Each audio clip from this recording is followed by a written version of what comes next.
Carrasco. Allez, vas-y, pourquoi pas. Vas-y, pourquoi pas. J'ai un scoop pour vous. Penalty sur Ronny Lopez à la 151e. J'ai demandé pourquoi on n'est pas revenu sur la VAR, mais la VAR ne fonctionnait pas. Falcao, le Colombien qui a pris dessus, il a réussi son dribble. Falcao, ouais, il est bon. Ce soir, je vais dire tout haut ce que tout le monde pense tout bas. Radio Diagonale, la web radio 100% rouge et blanche. Bonjour, bonsoir à toutes et tous. On se retrouve pour un nouveau débrief de la 9e journée de L1. Monaco recevait au Louis II Bordeaux. Monaco s'est imposé 3-0. Et avec moi pour débriefer cette rencontre, il y aura l'habituel Adrien. Salut Adrien. Salut à tous, salut tout le monde. Et il y aura un autre petit nouveau, un troisième essai. Et ce coup-ci, c'est Nicolas. Salut Nico. Bonsoir tout le monde. Salut Nico, bienvenue. Bienvenue parmi nous. À toi de faire aussi bien que Florestan et Pierre pour que ta prestation soit... Ils ont été très bons, c'est vrai. Donc comme je le disais, Monaco s'est imposé 3-0, victoire somme toute facile, en tout cas au niveau du score. Nicolas, quels sont tes 3 points justement pour cette rencontre ? Le premier point, c'était par rapport au bloc équipe. J'ai trouvé ce soir Monaco vraiment défensivement et offensivement, ils ont vraiment joué ensemble, ils ont été très performants et ça fait plaisir parce que ça fait quand même un moment qu'on attendait ça, quoi. Depuis le début de saison, c'est poussif. Qu'on gagne ou non, c'est toujours voilà. Donc c'était mon premier point. Après le deuxième point, c'était Golovin ce soir qui en première mi-temps a pas été extraordinaire, mais qui est malgré tout passeur. En deuxième mi-temps, buteur et qui se blesse. Donc c'était voilà, Golovin, on le connaît, on sait qu'il est fragile. J'espère qu'il reviendra rapidement. Et en troisième point, j'avais souligné la sortie de Ben Yedder plutôt que celle de Folland pour Boadou, qui lui avait été sous le coup d'une suspension pour le match de Lyon, sachant qu'on avait déjà Tchouaméni et Diop et qu'on rejoue pas tout de suite. Voilà. Et puis en trêve internationale, c'est pas des titulaires qui vont enchaîner les matchs. J'aurais préféré ce changement-là, voilà, Folland plutôt que Ben Yedder par Boadou. Adrien, tes 3 points. La passe de 3 victoires consécutives en Ligue 1, ça fait du bien. Une belle série de 6 matchs d'invincibilité. Voilà, on enchaîne, ça permet de bien se repositionner aussi. Je le disais, le bon wagon avant la trêve. Le deuxième point, c'est le rouleau compresseur tant regretté de cette deuxième partie de saison qu'on n'arrivait pas à avoir du coup en ce début de saison. J'ai l'impression sur cette seconde période de l'avoir retrouvé. On aurait pu aggraver la marque. Et donc mon troisième point, la déception de 3-0, mais on aurait pu faire encore mieux. Les largesses défensives bordelaises, la faiblesse de l'opposition en face et cet élan un peu retrouvé, ce bloc équipe dont tu as parlé Pierre. On aurait dû creuser on aurait dû creuser l'écart et surtout la faute un petit peu aux entrants, voilà, Boadou, il y a eu Diop, bon certes il a provoqué un penalty, mais bon voilà, j'en veux, j'aurais aimé qu'on soigne encore un peu plus le goal average ce soir. Ouais, c'est vrai qu'on s'est peut-être un petit peu arrêté à 3-0, c'est pas faux. De mon côté, oui, enfin, globalement, les points, on va tous se rejoindre, c'est évidemment la série en cours, mais j'ai envie d'y rajouter le premier clean sheet de la saison, quand même. Ça peut que faire du bien, et surtout à notre gardien, qui dernièrement avait réalisé ses premiers arrêts, mais qui, malgré tout, avait encaissé des buts. Là, ce coup-ci, il n'y a pas eu de but, donc espérons que ça soit le début. Ça aurait pu, c'est vrai, sur la seule vraie situation. Sur le seul tir cadré. C'est ça. Mon deuxième point, j'ai mis les patrons au rendez-vous parce que pour moi, les patrons, c'est le milieu de terrain. Bon, là, c'était Matarazzo, mais j'aime également beaucoup son profil et c'est évidemment également les deux de devant. Donc là, en l'occurrence, c'était un peu plus Ben Yedder, mais Folland, on va y revenir. Il a malgré tout, entre guillemets, marqué 2 buts, les 2 justement refusés pour hors-jeu, mais il a été présent dans ce qu'on aime chez lui. Et le troisième point, c'est pour faire un petit peu un clin d'œil, en tout cas un écho à mon troisième point de jeudi qui était sur la blessure habituelle et qui devient trop habituelle de Djibril Sidibé, parce que si c'est Golovin, moi c'est deux joueurs que j'aime bien, préférence pour Sidibé évidemment et pour tout ce qu'il a fait chez nous, mais Golovin est important à minima pour les stats, il l'a encore prouvé aujourd'hui. Et par contre, la sensation que c'est un joueur quand même extrêmement fragile. Alors, la trêve arrive, tu l'as bien dit, Adrien. Mais si c'est une blessure musculaire, que ce soit ischio ou adducteur, ça peut prendre un peu plus que ça. Donc t'imagines juste voilà. Lyon sans Golovin, sans Diop, sans Tchouaméni. C'est un peu emmerdant. Et oui, c'est vrai qu'il faut ajouter ça. C'est vrai que la reprise, ça va être face à Lyon, donc on va tout de suite être dans le bain. Très gros match. Et sans ces éléments-là, évidemment, on peut s'attendre à une composition en 5-5-0. Ça va être génial. Bah bon, on aura le temps d'en discuter. Ça sera dans 2 semaines. Pour l'instant, tout va bien. La compo, Nico, Kovac avait décidé clairement de rester sur sa défense à 4. Alors l'absence de Sidibé, certainement il joue. Aguilar, on l'a vu un petit peu dans une défense à 3, mais très clairement ça lui va pas. Caio Henrique n'était pas là, même si Jacob semble également avoir un profil très offensif. Là on avait vraiment décidé de revenir à une défense à 4 et même de jouer dans une sorte de 4-4-2 ou 4-4-1-1 si tu considères que Folland était un petit peu en retrait et en soutien d'un Ben Yedder en pointe. C'est ce qui a permis, je pense, de retrouver l'équilibre dont je parlais dans mon premier point. Voilà, c'est ça, le fait que ça soit un 4-4-2 vraiment simple, plutôt que le 3-5-2 là qu'on était habitué à voir un peu hybride. Là, là, les joueurs, en plus, Sidibé, comme tu disais, n'étaient pas là, donc c'est quand même le seul qui peut remplir ce rôle dans la défense à 3. Donc là, ouais, on était reparti sur quelque chose de plus simple et ça a servi tout le monde, je pense.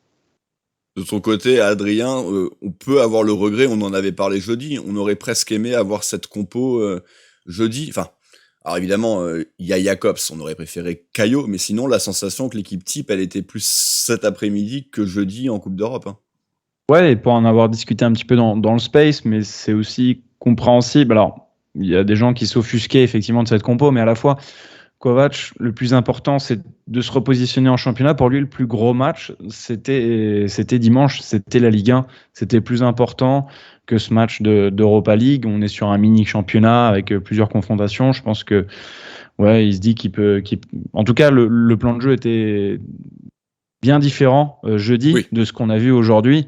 Forcément, la compo aussi l'est, tu l'as dit. On a la doublette devant, on a les automatismes, on a un vrai bloc habitué à jouer ensemble. J'avais tout de même une grosse frayeur quand je vois Jacobs titulaire à gauche. On se souvient que en fait, ce mec-là n'a jamais réussi à terminer un match. Une grosse erreur d'entrée de jeu à Lorient et qui provoque le penalty. Et je crois qu'après, il s'est toujours fait sortir à la mi-temps. Il me semble qu'à Sturm Graz, il se fait sortir. Pareil, dans un autre match de Ligue 1, il me semble qu'il le met et qu'au bout de 45 minutes, il le fait sortir et on l'a plus jamais revu. Donc, c'est vrai qu'on l'avait pas vu, mais c'était un peu la dernière chance pour lui. Ouais. On y reviendra. Il a pas fait, il a fait une prestation, on va dire correcte, mais on aura évidemment le temps d'y revenir. Mais après, c'est vrai que pour en revenir à la compo, équipe type ou pas équipe type jeudi, oui, je comprends qu'on a pris du retard en championnat et que du coup, le but, une des priorités, c'est le championnat. Mais la finalité, c'est pour se qualifier en Coupe d'Europe. Et du coup, quand tu es en Coupe d'Europe, par contre, tu la joues pas. Donc, c'est ça aussi qui peut sembler un petit peu bizarre. C'est que l'objectif du championnat, c'est pas d'être champion. Enfin, on le sait, hein, Paris a perdu cet après-midi. Ok, super, on a récupéré 3 points sur eux. Mais bon, on sait déjà que c'est terminé. Encore à 10 points. Donc, oui, voilà. Donc, l'objectif, c'est se qualifier en Coupe d'Europe. Alors, tout le monde va dire, c'est la Ligue des Champions. Oui, mais l'Europa League, encore une fois, merde, c'est une très belle compétition. Il faut qu'on la joue à fond. Au final, la rencontre de jeudi a donné raison à Kovac. Le contenu a été catastrophique. Par contre, le résultat. Très peu rassurant. Le résultat a été très bon. Donc, ça lui a donné raison. Mais moi, à Eindhoven, dans un peu plus de 15 jours, ça sera après Lyon en plus. J'espère que là, on va avoir 2 fois de suite la grosse équipe, à 1 ou 2 éléments près. Ok, mais tu peux pas balancer Boadou une deuxième fois seul en pointe. Non, après, c'était un schéma de jeu. Ouais, vas-y, Nico. Alors, je disais, lui qui était en admiration devant Galtier et sa gestion, ouais, voilà, on peut pas lui reprocher les résultats pour le moment. Ah non. Donc, si les compos, voilà, ouais, c'est vrai que pour le moment, voilà, il essaye de trouver l'entre-deux. Ça se passe bien en termes de points. Donc, on va voir par la suite. Mais la double confrontation contre Eindhoven, ouais, c'est sûr que celle-là, il va falloir que ça continue à nous sourire. Ouais. Mais si tu remarques, il a toujours changé. Il n'y a jamais le même 11 d'un match à l'autre. Bah, forcément, il est obligé de faire une rotation d'effectifs. Mais c'est aussi la première fois qu'on a eu un plan de jeu comme celui-ci contre la Sociedad, je parle. C'est la première fois qu'on a joué comme ça, qu'on a déjoué quasiment. 4-5-1, 4-5-1. Voilà, c'est la première fois qu'on le voit. Il a décidé de sortir. Ouais, c'était un peu. Ben, c'est ce qu'on avait dit. De toute façon, en 4-5-1, il y avait quasiment que Boadou que tu pouvais foutre devant. Tu pouvais pas mettre un Ben Yedder ou un Folland qui sont beaucoup moins rapides. Donc, ok, c'est une chose. Mais bon, de toute façon, on va pas revenir sur cette rencontre-là. Mais moi, j'étais quand même un peu déçu, encore une fois, de pas vraiment jouer sa chance à fond et d'y aller juste pour ramener le point du nul. Chose qui a été fait. Le match à proprement parler, désormais, Adrien, bon, comme on l'a dit, hein, on n'a jamais vraiment été en grand danger. Par contre, on l'a également dit, la première mi-temps a quand même été très soporifique, pourrait-on dire. Poussive, ouais. Et finalement, ceux qui se sont montrés dangereux en premier sont les Bordelais. En contre, alors là, il y a eu un bloc équipe aussi en face, un bus. Mais avec ce qui s'est passé justement jeudi, on n'est plus en droit de parler de quoi que ce soit parce que bon voilà, le plan de jeu c'est quasiment la même chose que ce qu'on a pu proposer ce jeudi de la part de Bordeaux. Et donc je disais, c'est eux qui vont se montrer dangereux en contre. Avec Wang qui va réussir à s'infiltrer dans la surface avec un compte favorable et qui se glisse entre deux joueurs, entre Maripane et je sais plus quel monégasque. Et puis pareil encore, il est une nouvelle fois contré, ça se transforme en passe pour Pelnar qui élimine Jacobs. Ouais, qui s'était jeté, qui a vraiment le but ouvert, mais il reste quand même Nubel devant et des joueurs qui se replacent. La frappe est touchée par Nubel, mais va très clairement prendre la direction du but et franchir la ligne. Mais Maripane veille au grain, il est sur la ligne et il dégage de la tête. Voilà, première grosse frayeur. On se dit qu'on retombe encore, enfin voilà, qu'on sera jamais serein et que la défense ça va toujours pas en fait, parce que il y a plusieurs incursions comme ça qui font un petit peu mal au début et qui te mettent pas en confiance, tu veux. Bah voilà, encore une fois, t'as parlé de clean sheet, mais encore une fois, la frappe cadrée, elle va au fond, la seule frappe cadrée, normalement, elle prend. Enfin, ça fait but s'il y a pas Maripane en vrai. Hein. Bah, s'il y a pas Maripane et presque envie de dire, malgré tout, s'il n'y a pas Nubel aussi, parce que même s'il ne fait que la ralentir, que la dévier, il a le mérite de faire ça, parce que et du coup, Maripane, entre guillemets, à partir du moment où il est là, elle est pas compliquée à sortir. C'est facile d'intervenir. Elle a plus de vitesse, elle est sur sa tête. Après, c'est en cloche.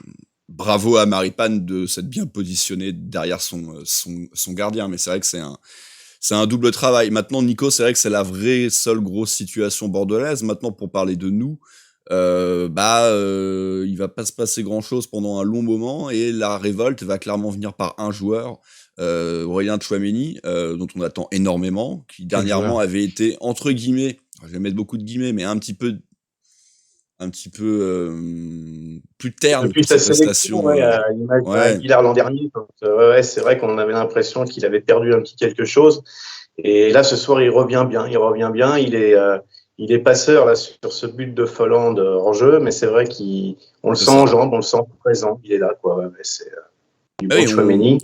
On en attend beaucoup. Il a un statut d'international, de quasi titulaire. Ils en ont reparlé pendant la rencontre, mais c'est vrai que Kanté étant absent à cause Covid, il a clairement une vraie chance d'être titulaire face à la Belgique. Là, pour le coup, c'est un match important. C'est une compétition officielle. Alors après, elle vaut ce qu'elle vaut, hein, cette compétition, mais c'est une compétition officielle. C'est une demi-finale qui peut amener à une potentielle finale face à Italie ou Espagne, si je dis pas de bêtises. Je crois que c'est ça, l'autre demi-finale.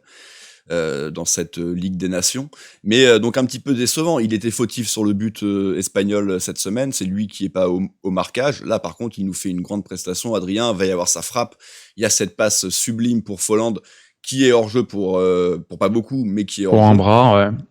Et il va finalement marqué avec un peu de réussite peut-être. Ouais, avec un peu de réussite, pas très académique, effectivement, même si je trouve que dans la rapidité d'exécution, l'enchaînement, voilà, le contrôle poitrine et vouloir enchaîner vite parce que ça sort rapidement sur lui également. Oui. Je trouve que voilà, il y parvient. Alors certes, il va toper un peu sa frappe. Enfin, c'est bizarre, c'est pas net, mais ça file au fond. T'as Folland qui est un peu sur la trajectoire et qui vraiment évite, esquive le ballon et ça vient terminer au fond des filets. Donc je le disais, c'est un coup franc qui est botté par Golovin. On cherche un point dans la surface au point de pénalty. C'est Ben Yedder qui a la lutte, mais en fait le ballon va traverser toute la défense et arriver quasi au troisième poteau pour Tchouaméni. Ouais. Et là, c'est son premier but de la saison en championnat. La dernière fois qu'il avait marqué, c'était à Prague. Sparta. Et on sait ce que ça a engendré, hein, les insultes racistes. Mais bon, c'est un beau clin d'œil. Voilà, il marque contre son ancien club. Là encore, belle mentalité, bon comportement d'un joueur qui est classe, en fait, qui fait pas trop de bruit et qui est pas là envenimer les choses. Enfin, c'est vraiment un gars avec la tête sur les épaules. Et voilà, il a pas célébré, comme c'est souvent le cas, mais bon, c'est pas... Tu veux dire qu'il a pas fait comme Valère Germain? Souviens-toi, Valère, il a exulté parce qu'il trouvait enfin le chemin des filets. Ouais, puis c'était à la dernière minute. Ce Nice-Monaco. Ah non, je parlais du Nice-Monaco. Mais... Ah non, moi j'étais sur le Marseille quand il nous plante à la dernière minute il y a 2 ans, je pense. Et alors que Lille vient d'ouvrir le score contre l'OM. Voilà, ça nous intéresse potentiellement. Donc 1-0 pour Lille, but de Jonathan David. Ouais, Nico, pas grand-chose d'autre à dire sur cette mi-temps, un petit peu, encore une fois, un petit peu poussif et vraiment cette sensation d'avoir un joueur au-dessus des autres de la tête et des épaules, quoi. Ouais. Et une certaine maîtrise. Après, on va pas se mentir, en face, c'était quand même assez faible. Maintenant, ouais, c'est vrai qu'on a maîtrisé sans être vraiment dangereux sur cette première. Et puis, bon, à 1-0, on sait que l'équipe a tendance un petit peu à se calmer, à pas vouloir prendre trop de risques et attendre les consignes de la mi-temps. Ouais. Ben justement, cette mi-temps, elle arrive, Nico, et pour le coup, là, Monaco va très rapidement se mettre à l'abri.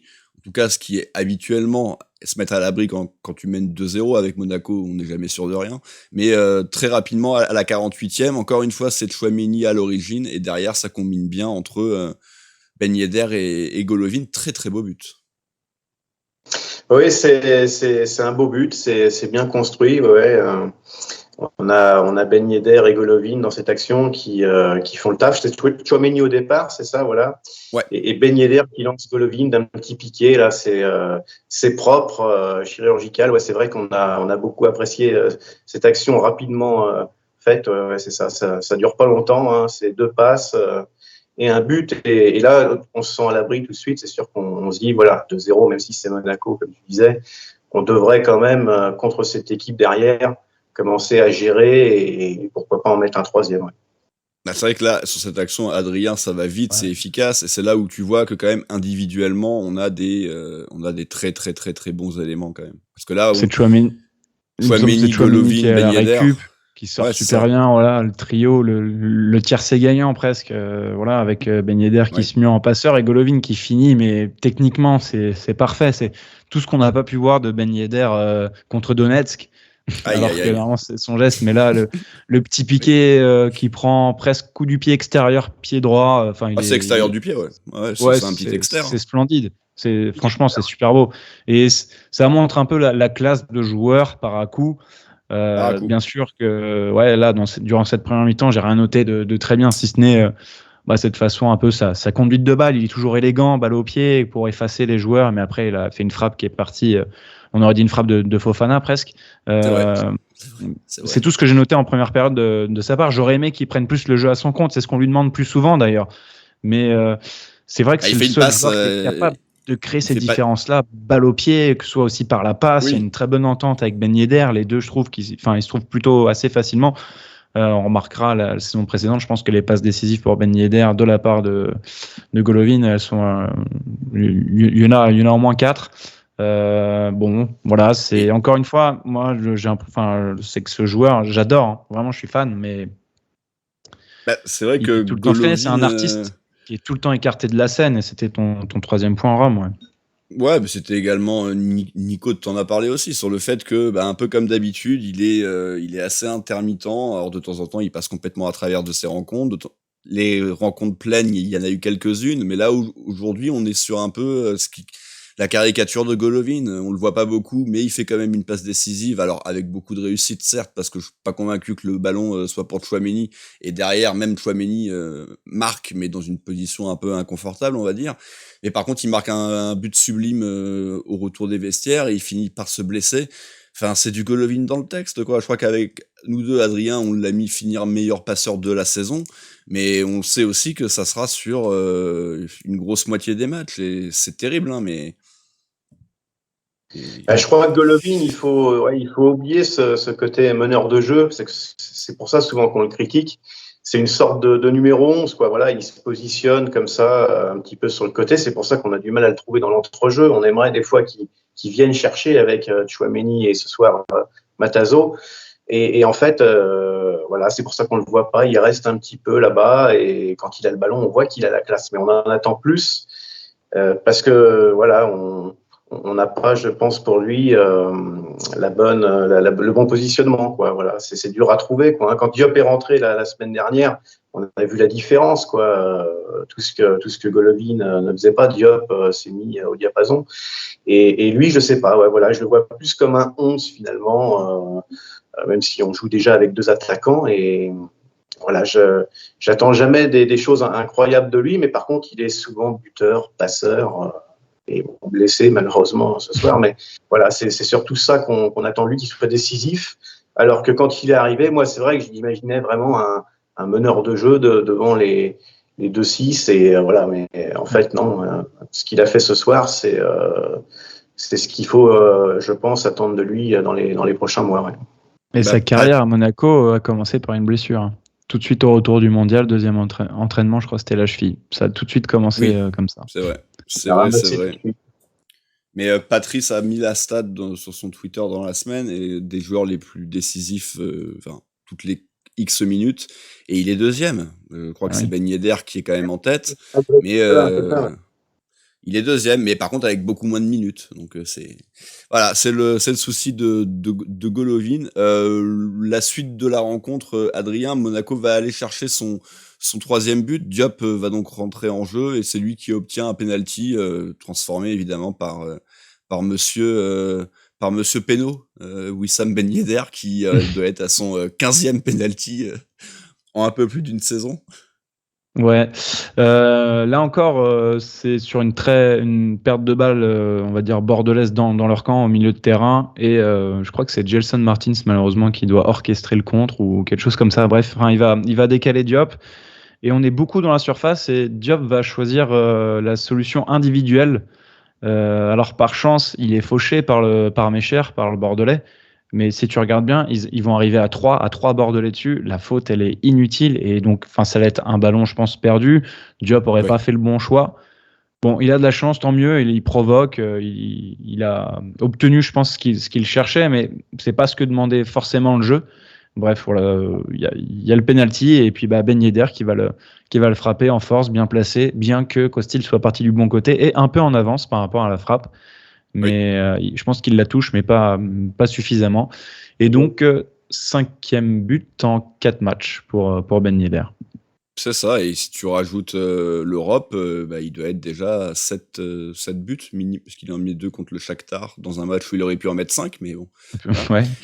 Et donc malgré tout, il s'installe déjà avec son petit paquet de buts. Il va finir sa saison, bon an, mal an, avec ses 25 buts, je pense. Hein. Même en étant là, il est à moins 5 buts, bon, dont 3 pénaux, je crois. Il y a Nice, Saint-Étienne et Bordeaux. Ah oui, par contre, il y a du pédo, mais bon, oui. ça fait partie du jeu aussi.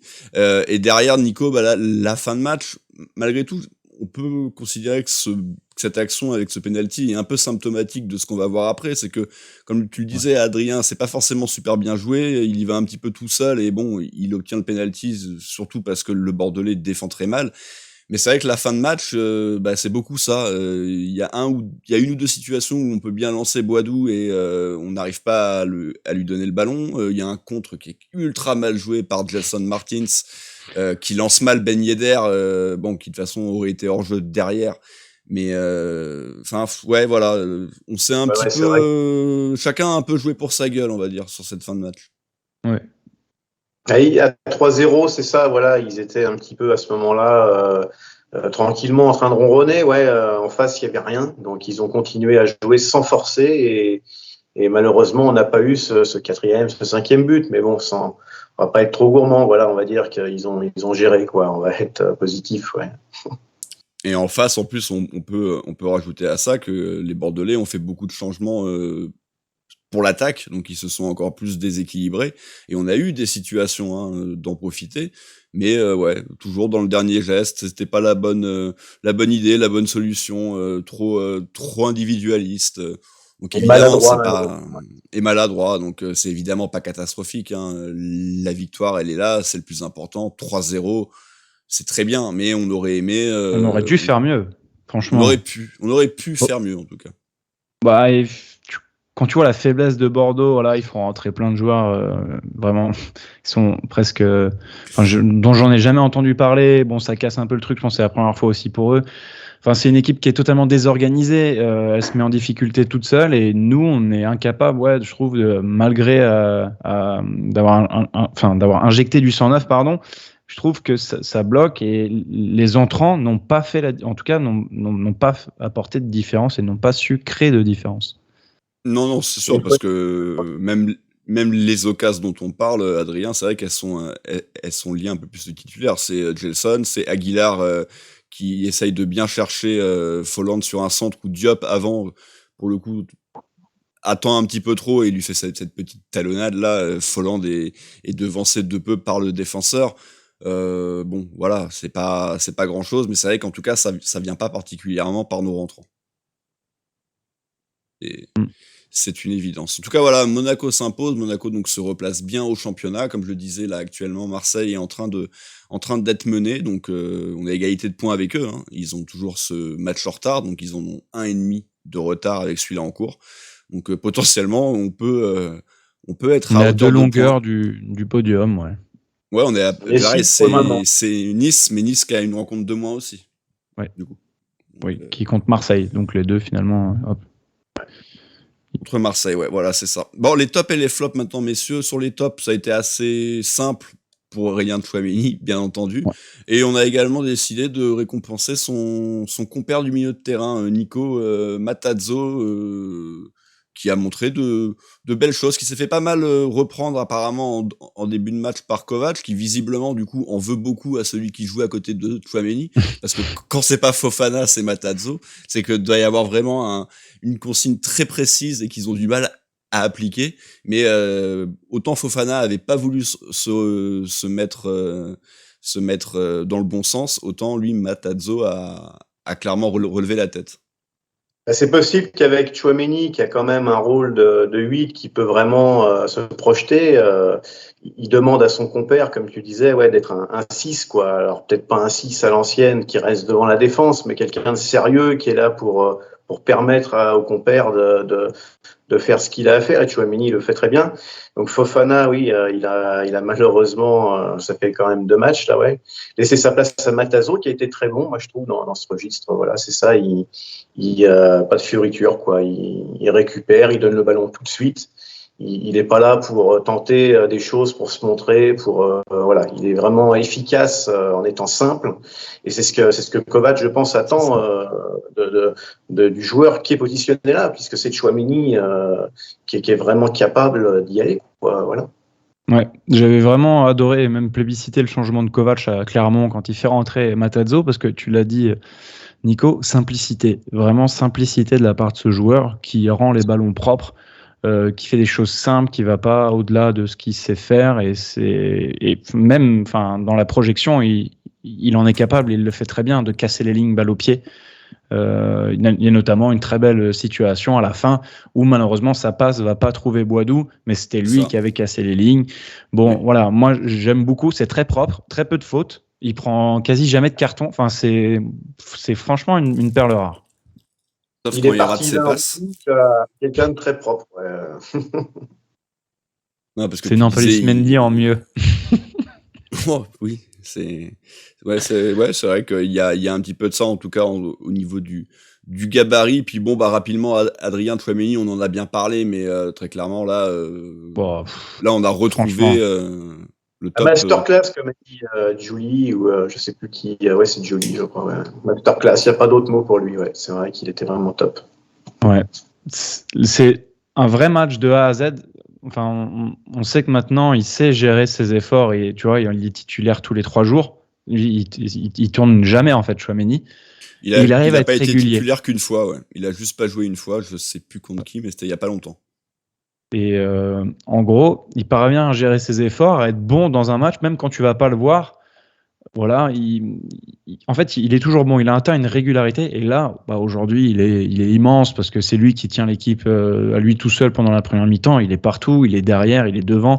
C'est lui qui fait des frappes, c'est lui, enfin, les récupérations, tout. Franchement, sa première période, elle est incroyable. Et puis, la deuxième, tranquille, plus dans la maîtrise où là, toute l'équipe se remet vraiment à aller dans le même sens et à jouer ensemble. Donc, c'était très intéressant.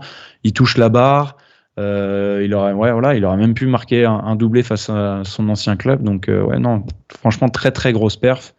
Et on risque de le retrouver en équipe de France. Et il fait beaucoup moins de fautes à la récupération. Et quand elles sont sifflées, il faut reconnaître qu'elles sont sévères parce qu'il est sur le ballon vraiment. À la fin de première période, ouais. Il a vraiment progressé en peu de temps. Il est vraiment au top. Ouais. Dommage qu'il soit suspendu contre Lyon.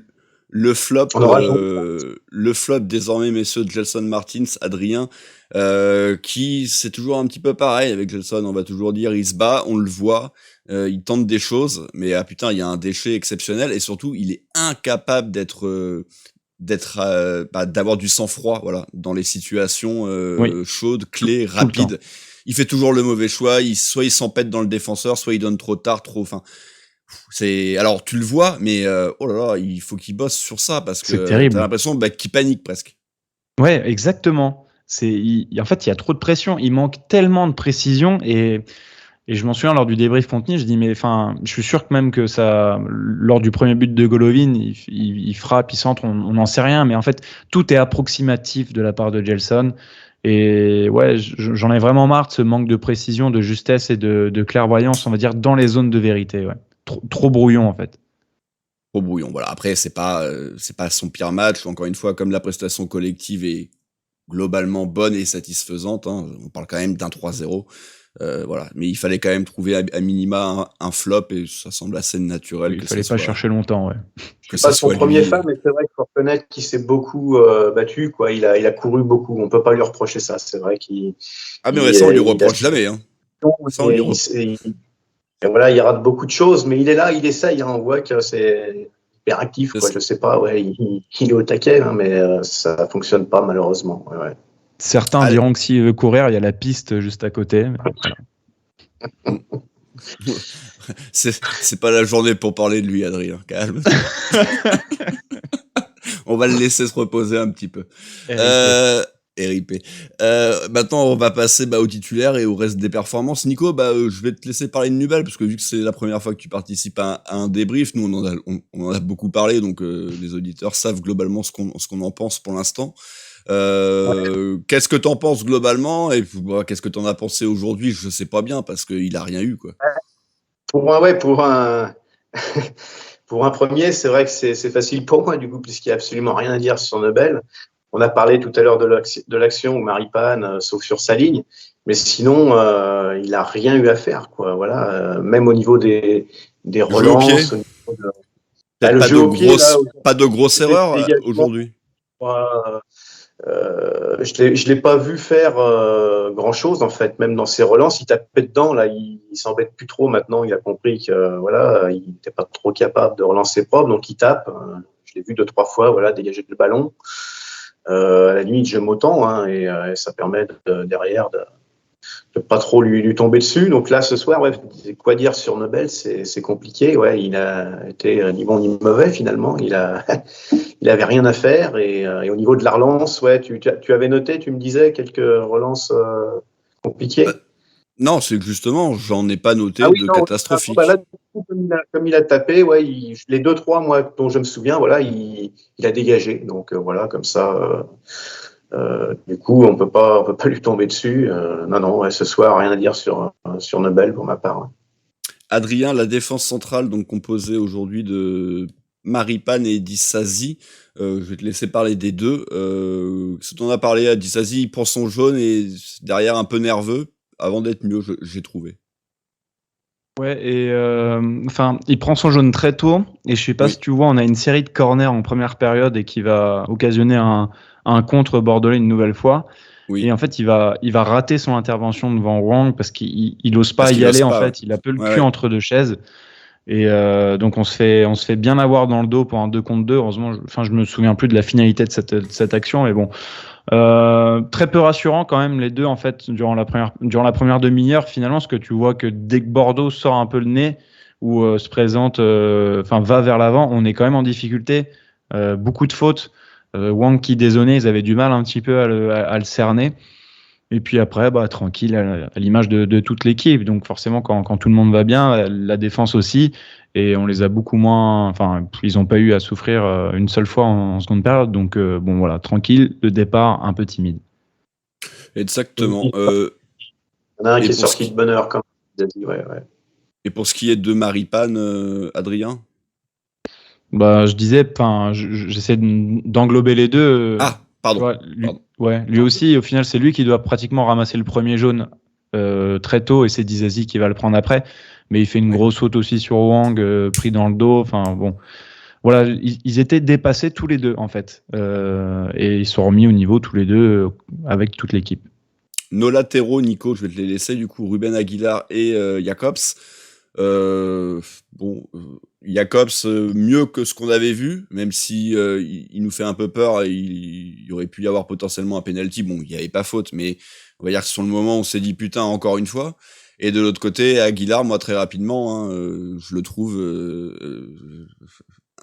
vide, transparent. Je trouve que la comparaison avec Sidibé est terrible. Sidibé, tu n'arrêtes pas de le voir.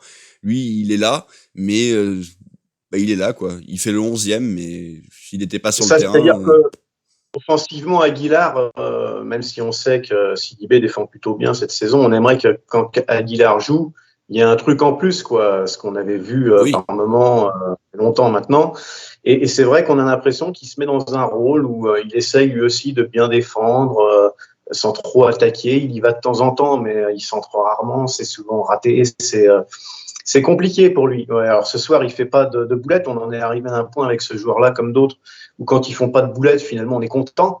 Mais on va pas se mentir, au finish, c'est pas une bonne prestation. Il doit faire plus, il doit faire mieux. Et de l'autre côté, Jacobs, lui, il part aussi de très loin. Donc, j'ai presque envie de dire qu'il a été bon ce soir, même si on risque de me tomber dessus, parce qu'il part justement de très loin. Mais ouais, il a été.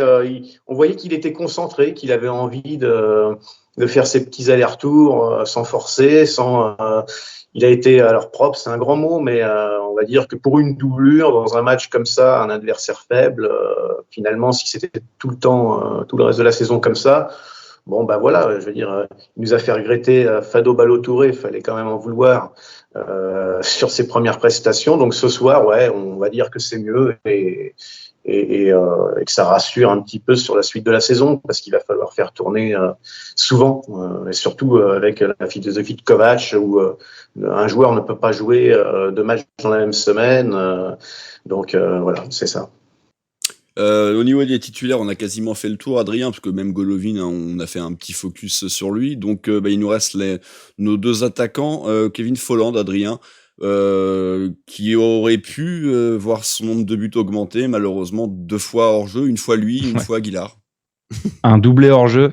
C'est un match de Folland sans un but, tout simplement. C'est ce que nous propose Folland depuis le début de cette saison, sauf qu'il y a pas de but à clé, mais bon.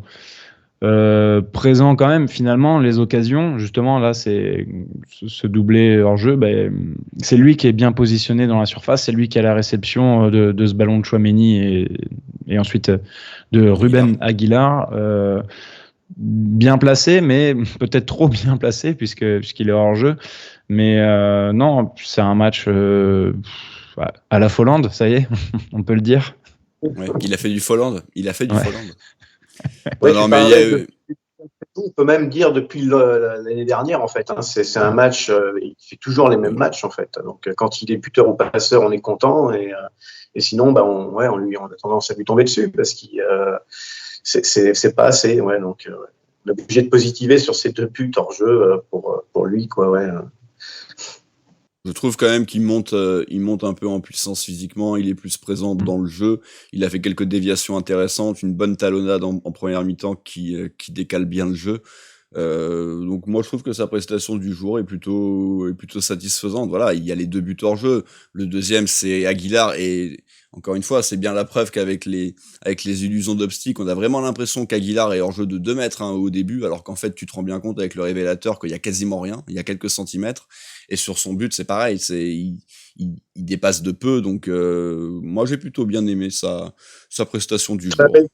Une très belle combinaison avec sur le deuxième, là, avec Aguilar. Voilà, c'est ça. Ben Yedder, Gelson qui redonne à Aguilar, qui lui remet. Là, c'est vrai qu'en l'espace de quelques secondes, on a vu une action de grande classe, on peut le dire. Hein. Ouais, c'est vrai que on n'est plus habitué à voir ça. Et celle-là était vraiment très, très agréable à regarder et re-regarder.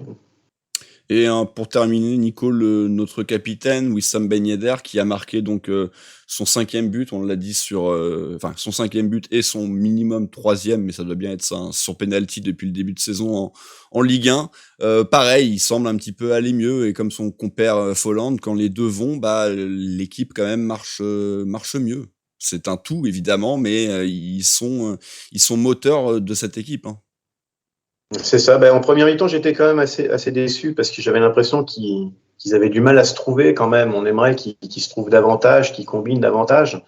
Mais bon, dans l'ensemble, après, oui, quand les autres sont présents autour d'eux, que ce soit Golovin ou d'autres, ils arrivent quand même en décrochant. Voilà, ils sont pas en train d'attendre le ballon, donc ils viennent participer, ils tentent des choses et à tour de rôle, même si c'est pas l'un avec l'autre, ils arrivent quand même à créer des situations. Et Ben Yedder, oui, il a été plutôt correct ce soir. Au niveau du jeu, quoi. Après, il est bon, puisque on va dire que lui qui était bon puisqu'il a marqué. Mais au niveau du jeu, c'était pas mal. Voilà, il peut faire encore plus, on le sait bien, mais c'est déjà pas mal pour ce soir. Ouais, on dira que Ben Yedder était à un niveau, voilà, un bon niveau. C'était pas trop mal, ouais, aujourd'hui. Et enfin, Adrien, alors on va finir sur les remplaçants, évidemment. Alors je les ai tous mis sur le même visuel, hein, donc tu parles de celui dont tu as envie, voilà, entre Boadou, Diatta, Badiachil, Fofana et Diop, qu'on a vu un petit peu plus. Moi, je vais prendre Diop parce qu'on l'a vu plus longtemps. J'ai parlé de son action sur le penalty, que le jeu n'imposait pas forcément ça. Et bon, finalement, je l'ai trouvé. Alors certes, on l'a vu très volontaire, mais ouais, brouillon, ou encore une fois pas dans le bon timing, pas dans le jeu en fait. J'ai l'impression que toutes ces individualités, j'y arriverai pas. J'arrête là, désolé. Au revoir. Individualité. Ouais, merci. En fait, elles ont chacun joué de leur côté. Il n'y a pas eu d'osmose, d'harmonie en fait une fois qu'on a fait rentrer ces joueurs là. Et ça a un peu cassé. Enfin voilà, chacun jouait un peu, chacun son tour finalement. Et ouais, je trouve ça dommage. Après voilà, Diop, on l'a vu plus longtemps. Il a provoqué, il a été plutôt à l'aise sur son côté, mais pas de différence flagrante en tout cas. Non, Boadou aurait pu être servi par Matarazzo, on en a un petit peu parlé. Ça passe, est bien intercepté, donc pas servi. Crépin, pas trop en vue. Et puis bon, Badiachil et Fofana ont vraiment eu les miettes. Et Badiachil a remplacé un Dizazi qui n'avait pas eu grand-chose à faire. Et lui-même n'a pas eu grand-chose. Je sais pas, Nico, si tu as un truc à rajouter sur ces différentes entrées. Sur Diatta et Boadou, ouais, c'est vrai que dans un match comme ça, normalement, ces deux joueurs, ils ont quoi ? Ils ont 20 minutes à jouer. Ils doivent faire plus, ils doivent faire mieux, quoi. C'est vrai il y a 3-0, on est là pour gérer, mais après, c'est fini. Là. On joue plus avant un moment maintenant. Et ces deux joueurs-là sont concernés, donc il faut qu'ils fassent quelque chose. Il faut qu'ils tentent des choses, quoi. Voilà, on a l'impression qu'ils sont là juste parce qu'on leur dit, voilà, pour 20 minutes, tu rentres, tu gères. Non, il faut faire du dépassement de fonction, je sais pas, il faut qu'ils tentent des choses pour justement prétendre à une place de titulaire après, quoi, parce que là, c'est pas bon, ça va pas 20 minutes. Je veux dire, dans la semaine, il y a de quoi physiquement quand même, à leur âge, de démontrer des qualités, et ils en ont, j'en suis persuadé, mais là, non, ouais, c'est pas assez, quoi, voilà. Donc, il y a 3-0, on est content, du coup, on va moins avoir tendance à être sévère avec les rentrants, mais non, ça c'est pas suffisant, Et voilà, on espère en avoir un petit peu plus après la trêve, et comme on l'a dit, hein, il va nous manquer du monde face à Lyon, donc certainement ces joueurs auront également un peu plus d'importance. En tout cas, voilà qui conclut donc ce 9e débrief de Ligue 1 de la saison. Merci Adrien de m'avoir suivi et accompagné. Toi, tu pars tout de suite sur Twitter pour le Space. Alors bon, on n'est pas en direct, hein, donc de toute façon, à partir du Vous moment l'aurez où- raté. Vous l'aurez raté, mais maintenant, voilà, soyez au courant que on va essayer, en tout cas, de proposer, voir selon comment ça prend, parce que c'est vous qu'on attend, donc c'est à vous de venir participer. Je crois que je le dis, Adrien était un petit peu déçu, hein, parce que globalement, les gens Il y aiment a bien que les membres écouter. de, ouais, Voilà. il y a que des membres de la team de Radio Diagonale qui est venu finalement prendre la parole. C'est dommage, mais bon, on perd pas espoir et on vous attend. Voilà, parce que l'objectif, c'est pas de faire un deuxième débrief, c'est de vous faire participer. Donc voilà. Et puis pour toi, Nico, merci pour cette grande première qui en amènera peut-être d'autres. Ça s'est bien passé, j'espère. plaisir. Ah, t'as commencé sur une victoire, c'est déjà bien. Ouais, c'est toujours bon. Ouais. Et c'est une belle victoire, voilà, c'est ça, ouais, c'est toujours mieux. Eh ben voilà. En tout cas, voilà, merci donc de nous avoir écoutés, chers auditeurs. Donc le prochain rendez-vous, ça sera évidemment la rencontre face à Lyon. Est-ce que pendant la trêve, on va vous proposer des émissions? Rien n'est moins sûr. Nous, on va reprendre les murs de légende, hein, avec Damien et Boris. Donc vous serez tenus au courant évidemment des premières diffusions. Sinon, quoi qu'il arrive, la prochaine émission, ça sera donc face à Lyon dans 2 semaines. D'ici là, portez-vous bien et Dagemunegu. Et bisous.